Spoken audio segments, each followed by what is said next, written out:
नन्ही चींटी। किसी जगह बहुत सी चींटियां रहती थीं। इनमें एक नन्ही चींटी भी थी जो हर रोज अपनी बूढ़ी मां के साथ खुराक जमा करने जाती थी। एक दिन उसने अपनी मां से कहा, अम्मी, आप बूढ़ी हो गई हैं, अब आप आराम कीजिए। कल से खुराक जमा करने के लिए मैं अकेली जाऊंगी। मां ने कहा, बेटी, तुमने ठीक कहा, लेकिन ख्याल रखना, बरसात के दिन करीब हैं। हमें ज्यादा से ज्यादा खुराक जमा कर लेनी चाहिए। बारिश में बाहर निकलना बहुत मुश्किल होता है। दूसरे दिन नन्ही चींटी खुराक जमा करने निकली। छोटे छोटे दाने लाती थी। वो उस दिन ज्यादा खुराक जमा ना कर सकी। नन्ही चींटी उदास हो गई।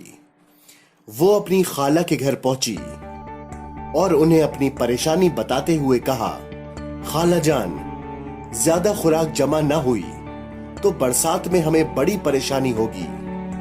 खाला ने उसे तसल्ली दी, बेटी, दिल छोटा ना करो, हम एक साथ दाना जमा करने निकलेंगे। तुम मेरे घर में छोटे छोटे दाने जमा करना, मैं बड़े बड़े दाने तुम्हारे घर पहुंचाऊंगी। नन्ही चींटी खाला की बात सुनकर खुश खुश घर लौटी। अब वो रोजाना पाबंदी से छोटे दाने अपनी खाला के घर पहुंचाने लगी।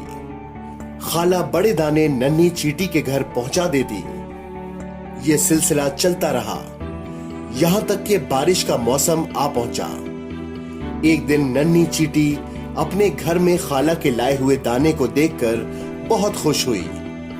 उसने अपनी मां से कहा, अम्मी, हमें खाला का शुक्रिया अदा करना चाहिए। मां ने कहा, तुमने बिल्कुल सही कहा, चलो चलकर तुम्हारी खाला का शुक्रिया अदा करें। नन्ही चींटी अपनी मां के साथ खाला के घर पहुंची। उसने खाला का शुक्रिया अदा किया। खाला ने कहा, शुक्रिया तो मुझे तुम्हारा अदा करना चाहिए। जरा गौर से देखो, तुमने छोटे छोटे दाने जमा किए हैं, वो कितना ज्यादा हैं। नन्ही चींटी अपने जमा किए हुए दाने को देखकर हैरत ज़दा रह गई। खाला ने उसे समझाते हुए कहा, ये सब तुम्हारी मेहनत और बाकायदी से काम करने का नतीजा है।